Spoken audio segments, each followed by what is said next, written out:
Few signatures on that old bowl cap, and there's been some good ones to go through the NC State wrestling room over the past 8 years since Pat Papalizio took over this program and has just lit a fire in Raleigh for the sport of wrestling. Quick 2-on-1 being executed momentarily there by Tyler Barnes. Barnes in there for Daniel Bullard, who's been given the night off. Mason Eaglin nearly blew a tire as he went down, but he recovered quickly. Look at the attack by Barnes, constantly on the hunt. Barnes elevates that leg. No points yet. And that should be 2. No, out of bounds they go. Wow. So Rock, why no 2 there? And here comes the challenge from Papalizio. Good challenge. Good challenge. That's a good challenge. I'll say that's a good challenge. But what was even more impressive was Barnes. You talk about chain wrestling. He went from one to the next, tried to finish. That was good wrestling. So here it is. He got to a high C. He starts to lower the leg or run the pipe. Looks like he's trying to get around. And we're going to see, does his feet stay in while he has control? From that scenario, it looked like there was some type of control, but there is reaction time. The only time there is no reaction time is when it's rear standing and a hand touch. In that scenario, since his hip came to the mat, there could be reaction time. And the official may look to say, I don't think control was established because he has an opportunity to react. So now it's a judgment call. Does the official think that there was a reaction time because it wasn't a hand touch scenario? So a lot to look at and digest for the 2 officials, and they have reached their decision.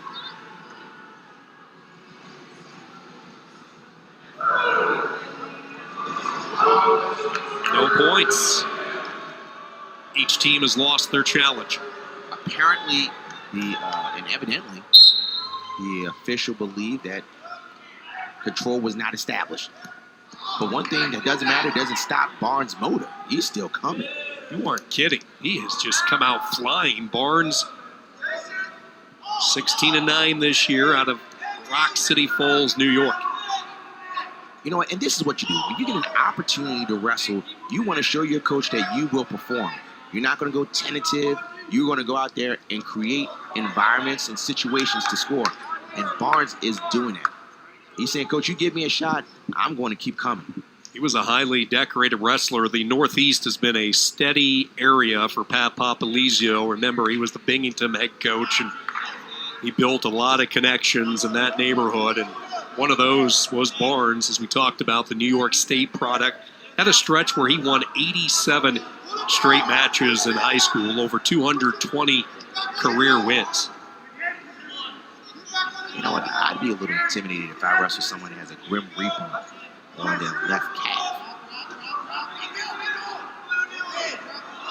Be a little spooky. Looks like Mason Eaglin has weathered the storm, and been talking so much Barnes because he's been on the offensive again, that Russian tie. Eaglin able to break away from it. Mason Eaglin has been the leader, the most consistent wrestler without a doubt this year from start to finish for the Blue Devils, and he's only a freshman. Redshirt freshman from Port Orchard. Sound familiar? It's the same city Connor Hartman grew up in. Hartman, one of the more decorated Duke wrestlers in the history of the program. Action toward the edge, and out of bounds they go. Looks like Barnes slowed down a little bit. Either he's realizing he needs to be more deliberate in his attacks, or he's getting tired. And to your point, it looks like Eaglin has weathered the storm. He's starting to get control, standing in the center of the mat.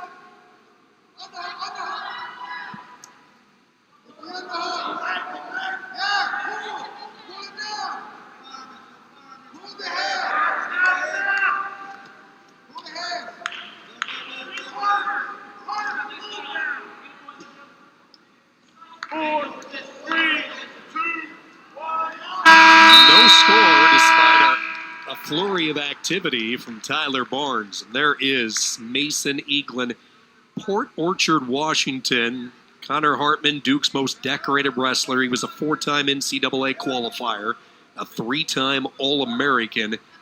And the Eaglin family obviously following Connor, and Hartman had nothing but high praise about wrestling in the Duke singlet. So we actually will see a couple of city connections, Port Orchard, Washington, and then coming up at 84 with Kai Blake.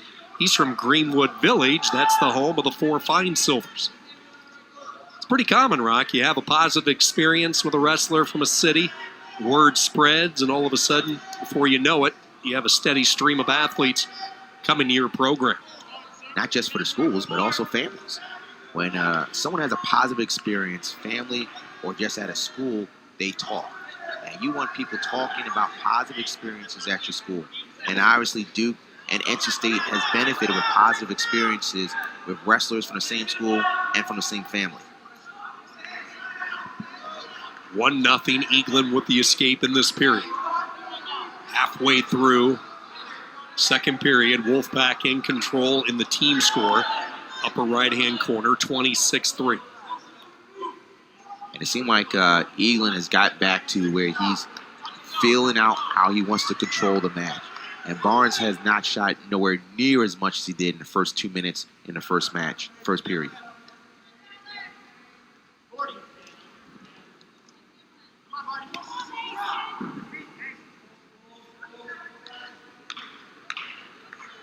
One thing we really haven't seen from Eaglin yet is offense, and just as I say that, he fires in low. He was just picking his moment. Scramble as Barnes tries to recover. Now you got to get height here. That's what Eaglin was able to do. So there's that offense. He was just patient, waiting for his opportunity, and see if he can ride out the final 8 seconds. It's going to have to come on a fresh start into the center.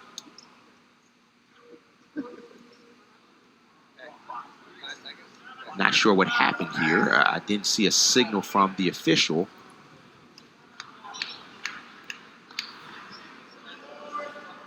But you're right, it's a restart nonetheless. And that's a good whistle. If you're Tyler Barnes, you want that fresh start. I think you might have to add a couple more seconds to the clock as well. That's probably why I didn't see a signal, because there's something with the clock, and they're trying to straighten it out. They actually only add an additional second. So now a whistle, but not the explosive start underneath by Barnes. And Eaglin will ride to the third period, leading 3-0. Well, we're going to see right here. Now, we saw that Barnes had a straight, aggressive first period, and he's started to slow down a little bit. So let's see if Eaglin will keep the pressure on him, if Barnes can find that energy that he did in the first period.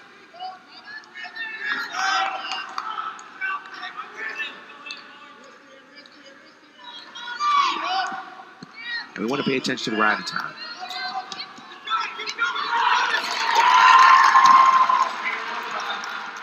One takedown match. Let's see what happens. Let's see if Barnes can find that fire, or is Eaglin want to keep firing through? Nice double. Going right back to it. Didn't give a chance for Barnes to even catch his breath. Did you see how low he was? A submarine double by Eaglin launching. Mason Eaglin, one of the captains, despite being a freshman, has had to mature a lot quicker than other freshmen across the country. And when you said the great word, you said maturity. Maturity says, I've weathered the storm. I know what it's like. When you first come to the college wrestling world, you don't know how to weather a storm. But the more you wrestle, the more battles you've been in, you understand that I want to stick to my position, keep a good stance, and then keep working to the point he earned a stall call against Barnes. He's really turning it on for the home crowd here.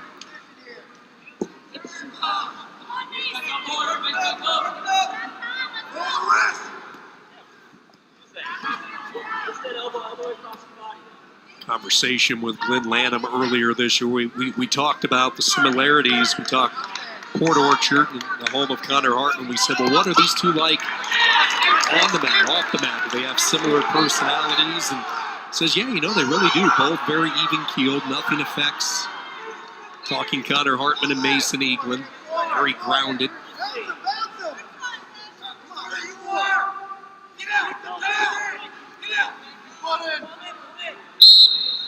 And that even keel approach by Eaglin, despite a frenzied attack off the whistle early in this one by Barnes, never rattled him. Barnes off the whistle here, able to get in deep on a low shot, but it won't be enough. And the Duke Blue Devils have picked up back-to-back wins like they did a week ago. And Glenn Lanham talked about the fight. I want to see some fight from our guys. The redshirt freshman certainly did that.